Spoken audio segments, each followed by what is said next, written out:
kids about the coronavirus. Unfortunately, a lot of children have lost loved ones and friends of the family to the due to coronavirus and COVID-19. And then some kids have lost friends because kids have been affected as well. So tonight we have Dr. Fran Pierce. Dr. Fran is a pediatrician. You've seen her before here on Black Doctor. We have Dr. Erica Goodwin. She is a psychiatrist, child psychiatrist. And then we have a lovely parent, Eva Green Wilson of SocaMom.com.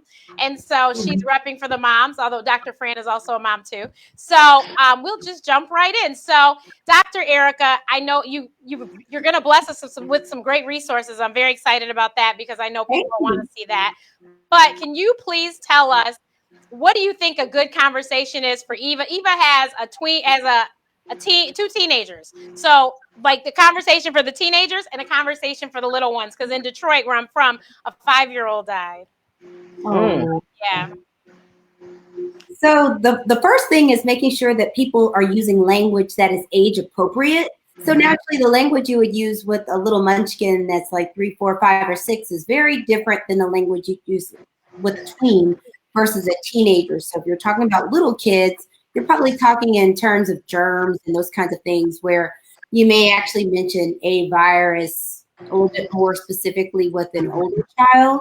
But part of the thing about the conversation is to talk to them about what their fears are, but you also want to have an honest talk with them about there are these germs out there or there's this virus out there. We just want to make sure everyone is safe, and that by staying in or doing the necessary precautions, that's helping keep us safe. It's also helping keep everyone else safe, but the main thing is keeping it in age appropriate terms. So naturally, the level you talk about safety and what you're doing is going to be a little bit different with an older child versus a younger one. Definitely. Before we get off of that, I wanted to talk to Dr. Fran. What are some of the signs and symptoms that parents can look for in their children? Since, because at first, everyone was told, children can't get it. But the fact of the matter is that they can. So, right. So more recent findings have been that children are presenting with this inflammatory type response that we've seen in other syndromes called Kawasaki's.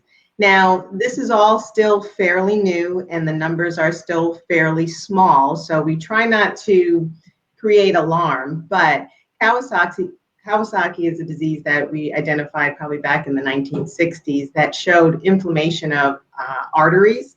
And the symptoms that would show up in kids is prolonged fever, red eyes, cracked lips, rashes, swelling of the hands and the feet. And that's kind of a typical presentation. One thing to note is that children are not showing up with the respiratory symptoms. So these are signs and symptoms that if your child comes up with, you're giving Motrin, Tylenol, the fever doesn't seem to be resolving, definitely it's time to contact your pediatrician or your provider so that they can at least evaluate. There is some lab work that we can do that can better identify whether or not this is just a common cold or something, but these children do need to be seen. So they can call the doctor. Absolutely. Before you run straight to the to the urgent care or to the ER. Call the doctor and talk to them about the signs and symptoms. Okay, right. So Eva, what has your experience been with your children in discussing this with them? Well, they've had, I would say, not too much fear, really, because we haven't left. Like we haven't walked out of the house in 7 weeks, right? So I think more so than talking to the pediatrician, I would need some guidance from the child psychiatrist because the kids are kind of like, right, like they're more concerned about their mental health, getting to talk to their friends, when they're going to get out to see their friends. So they haven't really had the fear of, I'm going to catch this thing, because we haven't left. Yeah. And I mean, I'm with her. I have not left my house. Literally, it was 6 weeks yesterday. So yeah, so I totally understand. And I was saying a theme that I've been hearing from children is that they're very stressed because of all this school. Yes, So right. English children were homeschooled prior to this, so this is not really that new to them. But I know you're working with other kids. Have you heard anything from them about, their assignments or how they feel about learning this way? Well, it's interesting. The group of kids that I'm working with, some of them are homeschooled and some of them are in traditional school. And the really interesting thing, since I'm working with them online, is that they're pros at this. They have adapted. I don't know how they've adapted emotionally, but as far as getting the work done, they don't seem stressed getting online. They are less stressed getting online than I am, because they adapt so much quicker than adults do. So as far as getting the schoolwork done, my kids have been okay, but they seem to be doing fine as far as just the school aspect of it. I know that some people are getting ready. They're still doing AP exams. They didn't put those off. So that's really stressful for the high school students because they didn't have the same type of preparation that they had before. So ordinarily they'd be able to have more contact with their teachers and things like that and have specialized classes and trainings for their AP exams. And it's been done a little differently this year. So I know that the older students are probably feeling the stress a lot more than, like, say, middle or the earlier high school years. Right. Oh, wow. I would agree with that because what I am seeing in the office is the teenagers that are particularly concerned about their grades and college admission are very stressed with, like, they're in classes like physics, and that's a very difficult class to learn online with just little instruction. And so that's where I'm seeing more of the stress and anxiety coming in.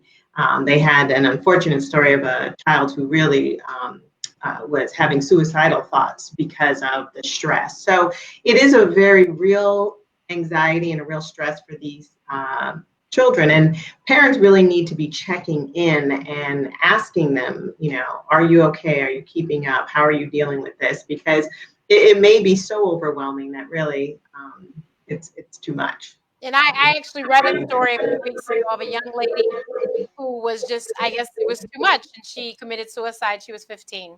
Right. Yeah, So we can't overlook it. And I would say the one other thing I would add is that children emulate what we do. So if we are in control of our emotions and being just very mindful of not stressing, not using conversation that ignites fear, that will help them too, because if we're handling it, that will very much role model that they should handle it. So be mindful of how you're responding.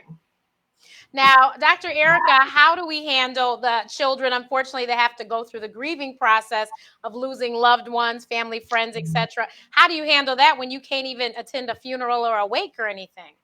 Well, one of the things that's very difficult about it is just what you brought up, which is that not just the children, but even the adults can't engage with what their normal routines are when someone passes. So in some ways, going back to what Dr. Fran said, is there's something to the transfer of energy. So when the adults are having difficulty managing their grieving because they can't go to a funeral, if you deal with a lot of really young kids, they don't have a lot. Most of them don't have a lot of experiences with funerals and wakes and repasts. So some of what they're dealing with is the fact that the adults in the family are having such a hard time figuring out how to manage grieving, since for a lot of people, there's something about that sense of closure when they're able to not only do the service, but there's also a communal aspect to funerals and people passing, such as not just the funeral or the repast itself, but a lot of times the family gets together, they circle the wagons, they're around each other at people's houses for a while, other than just going to the service. So part of it is just a lot of what we're going to be doing throughout this whole process, which is what Dr. Fran brought up as far as checking in, because a lot of times it's easy to get caught up as adults in what we're adulting and get caught up and not necessarily ask. So sometimes kids will act like they're okay and they'll tell you if they aren't, but if you don't ask, you won't know. And can you also talk about what are the specific things we should ask? Because I think a lot of times parents ask questions and they get a response and they just let that go, and that maybe you were supposed to dig deeper because there was more to that. So it's a combination of questions and observations. So from a question standpoint, you can ask simple questions such as, how do you feel? Are you sad? Are you worried? Are you nervous? Are you mad? If you have little kids, sometimes a good reference is the characters from the movie Inside Out. Mm-hmm. And they had all the little people. And this kind of reference, sometimes you have to ask specifically, are you feeling this? Are you feeling that? Are you feeling this? Are you feeling that? And then also ask them questions about if you notice any changes in their appetite. Are they hungry? Check in to make sure they're not having nightmares or having problems sleeping. Also, if you have kids that are kind of on that borderline of just having been potty trained or still relatively young, making sure, kind of keeping out, make sure they're not wetting the bed or anything like that. So a lot of it is sometimes you can't always ask you can start with the open-ended question, but then you have to kind of bring it down and ask specifics. And, and I think that makes a huge difference is, a little kid, you can ask them how they're feeling, but they may not be able to articulate it. So then you have to ask very specific questions, or you may start coloring with them and do an activity while you talk to them about how they feel. So you may be playing a game or coloring or something because they may not be able to take those feelings head on, but they can talk to you if they're doing another activity at the same time. So I saw a meme today, and I don't know if this child was just over it or if it was, I don't know what it was, but this child literally put for their screen name for Zoom, they put reconnecting and ... So then they didn't have to interact because basically the teacher thought they were reconnecting. Right. So I don't know if the children, I think that maybe possibly some kids are just over it. Some kids are not electronic people like everyone else is. They're not one that was always in their phone anyway. So this is too much for them. I saw somebody was saying that their child, they were watching them in school online, and the child knew all the answers. They saw the kid mouthing him, but he wouldn't speak up. Wow. So I don't know, so Dr. Erica, do you know what that could be? I mean, maybe that person's shy in class too. I don't know. It can be a couple of things. So on one hand, you could have a kid that is just, they don't like doing school that way. So they're pissed off because that's just not how they want to do school. Yeah. The other thing is kids that are overwhelmed emotionally can start getting irritable. So one of the symptoms of looking at, does your kid just need a little extra help, or do you need to check in a little bit more, is if they start refusing to do school or they start getting oppositional. So that can actually also happen around that school domain. And then also if there's not a lot of structure, they may not necessarily be one of those kids that does well with being flexible to all those changes. Right. Yeah, I think that it very, very well could be. I still think that child was very creative, though, writing the reconnecting. Right. Blew me away. I said he deserves an A in the class. Right. It's special, but I think the other issue is some of these kids, this isn't how they want to connect. So they're acting out in Zoom because they want to play with their friends. They want to see their friends. They want to do things with their friends. And Eva had brought up a point about her kids kind of be like, well, when do I see my friends? And I think the other important thing is, as adults, it's very easy for us to shift if we're so inclined, because we have FaceTime, we have Zoom, and all these things that we have at our disposal all the time. But making sure that children are still connecting with same age peers, which you also, one of the groups to really watch out for are younger girls.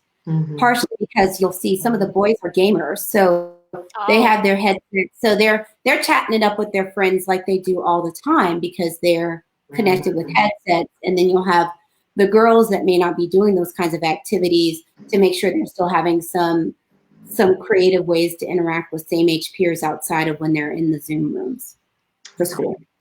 Oh, that is. I know my son really doesn't like cameras anyway, like at all. So when we did the parent teacher conference, his teachers were like, well, he doesn't turn his camera on. And I'm just kind of like, okay. I don't know what to tell you. He's not going to turn, He's not going to turn that on. It's like he runs from cameras. So this is basically his nightmare, that he has to be on a camera staring, like with everyone looking at him and him looking at everybody else. So I think there's a lot to be said from what you said, that this is not everybody's ideal. Like we think, oh, we'll just throw them online and everything will be fine. That's not everybody's thing. Like my daughter doesn't mind it. She loves cameras. And my son is like, nope. You're right. Don't like it. Yeah. I think another thing to remind parents too is that, I mean, we have a lot of stresses in coming from many different directions, whether it's financing, whether it's just, you know, I mean, a lot of people's whole worlds have just been turned upside down. But as far as education, we do have a lot of support in that, you know, you can find documentaries, you can find, you know, Khan Academy, you can find all these things that really are resources to help your children. And probably the vast majority of us are not great teachers. We can all own that. But, you know, if you put in a little creativity to it, you know, the things that they should be learning in history, you can certainly find, you know, on the History Channel, a story about it, and using that not only for family time, but a time for your child to sit and engage in probably a way that is maybe more interesting to them. You know, certainly YouTube, pretty much you can Google any topic on YouTube and something will come up, whether it's a cartoon explanation of it, or a dramatization, or some fun way to learn it, it's there. So, you know, stepping outside the box, not only for the kid to do, but for the parent in trying to make this process somewhat fun, we can really use what we have, and we have so much right there on the internet. So reminding yourself of that. Definitely. Dr. Erica, have you seen an uptick in your in calls to you, maybe telemedicine wise during this time? Well, I feel like now I have to confess, I've been off the large part of COVID. Mm-hmm. So I haven't personally had an increase in calls, but I know people are dealing with calls, but some of it is the mixed bag of some people aren't aware of the fact that folks are pretty much switching to these telemedicine platforms so that you still have a similar amount of access, sometimes if not more, with during COVID. So I think it's this mixed bag of a lot of what my colleagues are seeing. And the telepsych business I launched, I'm actually starting with adults first and then going to move back to kids, is that it's a similar thing you're seeing with other kinds of physical medicine, is that people are, since they're concerned about coming out or don't quite understand what services they can get online or by phone, that by the time they come in, it's a crisis. So part of the issue that they're seeing, especially on inpatient units, is the patients are just sicker because they're waiting so late to come in, which is similar to what they're seeing in the regular ER too. So part of it is taking advantage of these opportunities that pretty much right now, most clinics have switched to have some element of telemed in them, even if that's not promoted. Yeah. And psychiatry specifically is very suited for it. I always thought it should have been a long time ago, because I thought that was one of the easiest ones to do telemedicine with. But I'm glad to see that a lot of people are switching over to that now. So what about the kids that have to deal with the illness within their home? Yeah, you know, so that is challenging. I guess I can not only speak professionally but personally on that, because I had the virus about a month ago, and I had to social distance within my house. So that meant mommy was locked in a room, and that creates a lot of hardship. But I would say that the biggest thing is creating that barrier as much as you can, where you're not coming in close contact with the unaffected. And right now, unfortunately, we don't have great guidelines as far as when is it okay to start re-engaging. But at least what we're working with now is 10 days from the symptoms and 3 days of having absolutely no symptoms is when they're saying that you can go back. It would be nice. I mean, they also recommend trying to get another test done that says you're negative, and hopefully repeating that. But, you know, in so many areas, getting the first test is difficult. So that idea that you can get tested and retested is a little unrealistic. But antibody testing is becoming readily available. And although we don't know that that makes you completely immune to re-getting it or spreading it, it is believed that you're at least less likely to be infectious. So those are kind of the guidelines we're working on right now. So. I can't imagine the poor children trying to get to their parent, and the parent is just totally unavailable because they're sick. Right. It'd be a whole lot. At least our children are a lot older. Well, little ones, and then any other adult in the house having to pick up the slack of everything that parent did. Right, right. Yeah, it was interesting. I mean, you know, I will say with the virus itself, though you're extremely tired, so you really do not have the energy to do anything. When you are rested, you actually feel okay. But it's really just getting up. If you try to even engage to make dinner, that is extremely challenging. So the ability that you have to really run your house is pretty much zero. So you're going to need help. And I was lucky that my girls are teenagers, so they were able to fend for themselves. And we did have some help, but it is challenging. And just seeing them when you're locked in a room and, you know, they're worried about you. You know, I was sleeping 12 hours a day, you know, and they're just like, is she okay? Is she alive in there? So yeah, it is challenging, but you know, if you have somebody in your family who's elderly, I would say it is still best to just not engage with them, because we just don't know enough about this virus, and so people who are at particular high risk, I would still not come in close contact. But otherwise, just kind of re-engaging with your family. I think 3 days symptom free, you can pretty much go back to your normal routine. So Erica's the only person here from a state that has reopened. So I don't necessarily know if I want that honor. It's a little cool down here in Georgia. It's straight shenanigans. It's going to be again 14 days for this to marinate. Right. And so I mean, with the state reopening, what are they saying about the summer for the children and, you know, summer camps and stuff like that? What are they saying? Well, the interesting thing in Georgia is you have the dichotomy between what the governor is saying, and then I live in Atlanta. So our mayor is not necessarily on the same page as the governor. Right. I think what people are seeing is naturally having some concerns for what'll happen in the community, but also there are significant liability risks when you start opening, if you become a cluster. I think everyone's just waiting to see what happens. So things are opening. You know, there are folks just running to get their hair and nails done, which I'm sure everyone has heard about. Quite a few restaurants have reopened. Some of them are saying that they're going to do social distancing inside of the restaurant.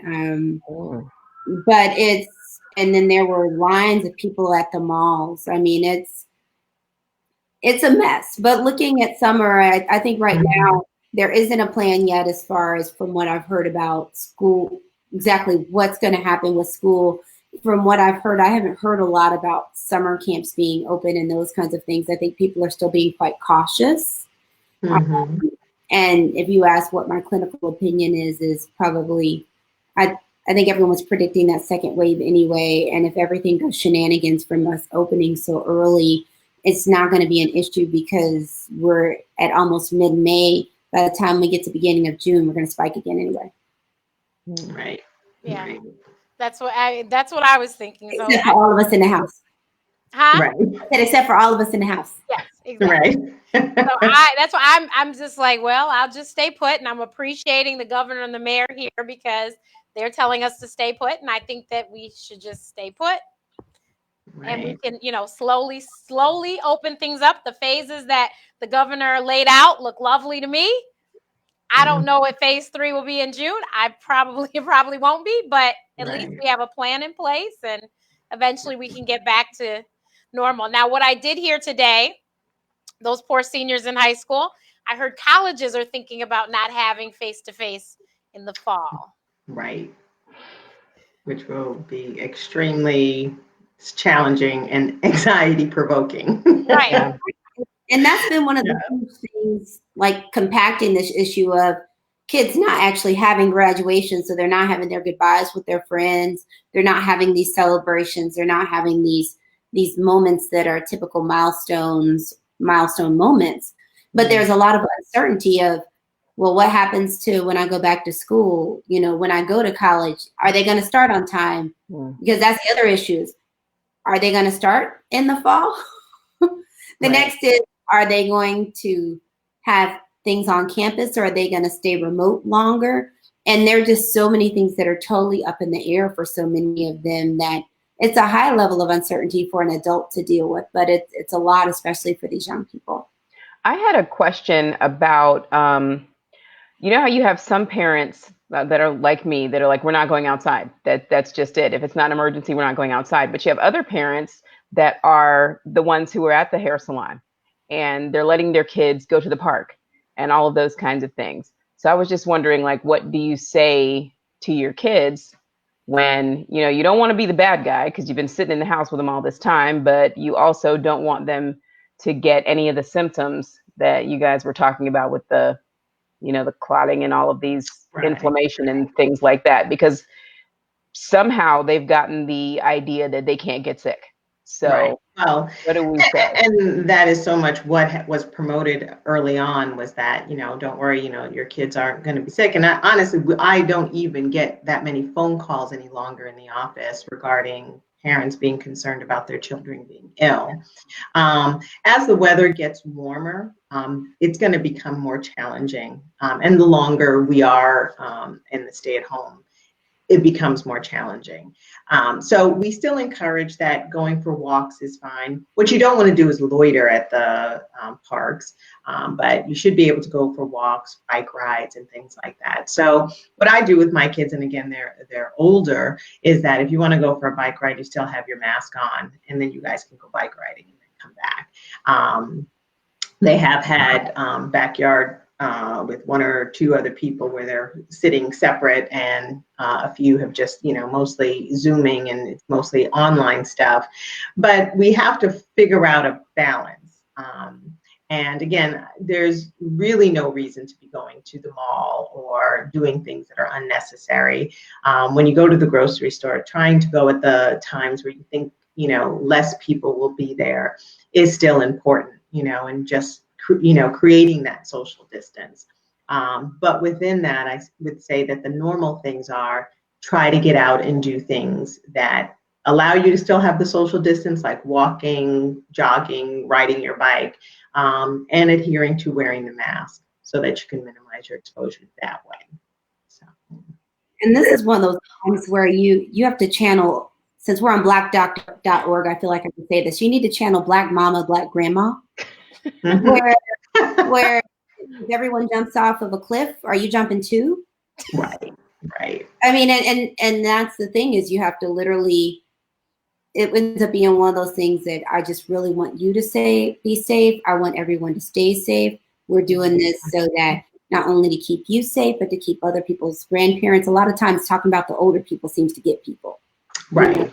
We want to keep everybody's grandmas and meemaws and mamas and papas safe. So we're just going to do this. And I'm in charge of this house, so we're going to do it this way. But the other thing is, some people have been doing some other creative things that get them outside the house but are low exposure, such as if you're somewhere and your shelter in place isn't so hard that you can go for a nice drive, that sometimes people are going to for scenic drives. I know some people that have actually even been going to the airport and watching planes from the car. But just being creative of ways to kind of vary things up, and especially for folks that have yards and balconies, to be able to do creative things where you're fresh airing places that are safe, because unfortunately there are some people out there that don't take these risks seriously. And most of us don't want to be in a situation where you're literally being like ludicrous because people are invading your space. Right. And that's the tough thing about, I know, especially in Atlanta, we have a Beltline, and our Beltline actually didn't fully close. And I got curious because well, what happened is, you know, one day, I'm not even a runner. I did that. I run with Maud. I got out, my little mask on. Not being a runner, trying to jog with a mask was not smart, but I did it. But I live near the Beltline, and I was like, let me just see. Right. I literally got on it, went a block, and came back off. It was just people. And I think that's that balance of trying to find places where you can get your fresh air, but you can be safe and not have to be concerned with what other people are doing. Because I think at this point, all of us are setting the trend for what our communities and what our families are doing. Right. And we really don't know how long this will go on for. So understanding that this just may be the way of life for quite a while is what we need to accept, because that may be the norm for a while. And we have to, if we really get another surge, and as we've seen in so many areas that they've had significant increase with just a little bit of opening, they then saw a surge go up. That if we don't adhere, we will be in this situation for much longer. And if you look at other countries that, you know, they, like Australia had like 94 deaths or 74 deaths, something like that in the whole country. And why is that? And that's because they adhered to these rules very early on. So we know that right now that is all that we can do to protect ourselves. So, you know, that's what we have to do, you know. Yeah, and it's unfortunate that we just as a country don't seem to pay attention and listen like everyone else does, but you had to tell me twice. I was like, okay, I will just stay at home. I went to the grocery store and came home. And then, like I said, 6 weeks ago, when they started lining folks up outside the grocery store, I said, I can't stand in line outside. I just won't go. And so I don't need to leave the house. I'm not going to the grocery store. Where else am I going to go? So I just stay in. And then also because I have heard from several people, if you stay in for a long time, your immune system's going to go down. And when you go back out, you're going to get sick. You guys, that's not true. So just so you know, that is not true. Right. But one thing we should recognize, particularly as African Americans, is that vitamin D for us is so many of us are deficient in it. And that the fact that we're not outside very often, really everybody should be on a supplement of vitamin D3. So it's very important. We recommend at least 2,000 IUs if people are wondering what the dose is. But you cannot take enough vitamin D probably right now with all of the lack of sunshine that we're all getting. Is there a children's dosage? I already had a shortage, so I was already deficient. So I had been taking vitamin D, so I take vitamin D every day. What did you say, Eva? Is there a children's dosage for that? Yeah, well, older children probably still can take 2,000. Very young children, probably under like toddlers, should be about 600 IUs. And then probably anywhere in between should be safe between 1,000 and 2,000. The good thing about vitamin D is you could probably take a good amount of it and still be fine. So in this arena, going anywhere between, for adults particularly, 2,000 to 5,000 should be quite fine just taking that dose. So. Good to know. Good to know. And if you remember what are the wonderful things that vitamin D does, I do know vitamin D because someone had said when I was trying to lose weight, they said your vitamin D may be low, and that's all you had to tell me. Oh, right. It can affect your mood, your energy level. I mean, and honestly, you know, so many people are severely deficient, and especially they people even who live up here where we live. So. Yeah, especially Northerners, because the sunlight here is not the same as the closer you get to the equator. It's not the same because I literally was doing 6 to 10 miles outside every day and had low vitamin D. Yeah. And they were like, "But aren't you outside every day?" I said, "Every day." It was summertime, but because of the sun not being the same here as it is down south, I had to take vitamin D, and like I said, I take vitamin D every day. But any other things that you want to make certain that parents know to tell their children during this time? I know that my favorite line is, "We will all get through this." Mm-hmm. Yep. It's going to end one day. We just don't know that day, but it will be. We will have it down to where it's just a regular virus, like chickenpox or flu or whatever. We will get it there. We're just not there yet. That's right. Anything else? Anyone else? I'd say the one thing, and it's a message for children, it's also a message for adults, is that even though there's a level of uncertainty, we still actually have quite a bit of control right now. So I think it's important to utilize a reframe, because I think a lot of people are anxious and out of sorts because they feel out of control. And it's remembering all the things you're in control of. You're in control of your environment. You're in control of your person. You're in control if you're washing your hands. You're in control if you're disinfecting what's in your house. You're in control if you decide to shelter in place. There are just a lot of things you're in control of. And reminding yourself and your children that there's still some things you're in control of, with kids having them play a part in picking out some of the meals, their clothes. They can even maybe pick a theme. People do pajama day or something like that. But giving them choices and things so that they get a chance to also feel in control, so everything just doesn't feel unpredictable. One of the things that we do is we talk about the future, but we don't necessarily frame it around COVID. Like we do the near future, you'll say, okay, well, we're going to get grocery delivery or something like that. But we talk about the future a few years out. And it's not, well, if we get out of this, it's like when we're done, Right. these things will be back to normal. You'll be, 20, and we talk about things in a way that is hopeful. So that's one of the things that's been really helpful for us. Right. Dr. Fran? Again, as I have always felt, is your action and reaction is the greatest teacher. So if you stay energized and you make, whatever, dinner fun, learning fun, creating new ways, kids will really follow suit very easily. So I always say you speak in the positive, and we just say, wow, isn't this great that now, mommy gets to be your teacher, which always makes them laugh. And they keep asking who's going to be the teacher next year, because I don't know why. I'm not understanding. We are all learning great new strengths, and that's what it's all about. Because I tell my kids, wow, you have so much more time to study for the ACT and the SAT. Aren't you so lucky? So I always get a head tilt on it, but that's what we do. You just figure out where the positive is and put your energy into that. So, yeah. Should you take vitamin D or any vitamin without doctor's advice? I would think anyone or race could have a problem with any deficiencies. Yeah. Vitamin D, I can't think of a contraindication to taking it. And you're pretty safe at a 2,000 IUs. As I said, that's one of the vitamins that, we give 50,000 IUs weekly. So there is a pretty wide range of taking it safely.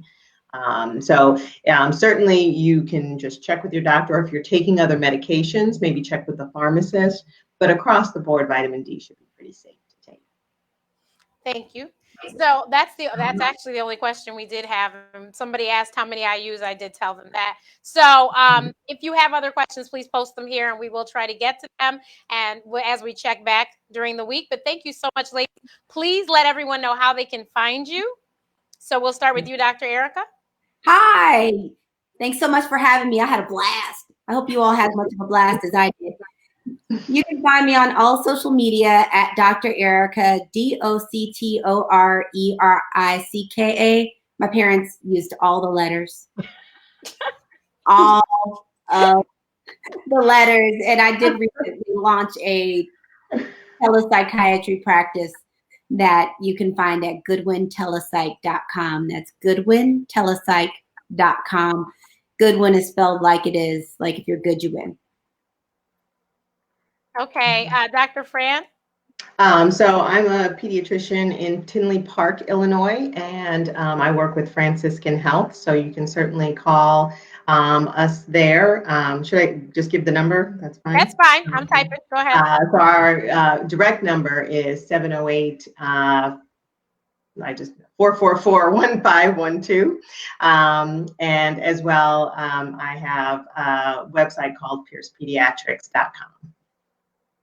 And Ms. Wilson? First of all, I had a great time. So thank you, Dr. Renee, Dr. Fran, Dr. Erica, with all the letters. I appreciate it. I learned a lot.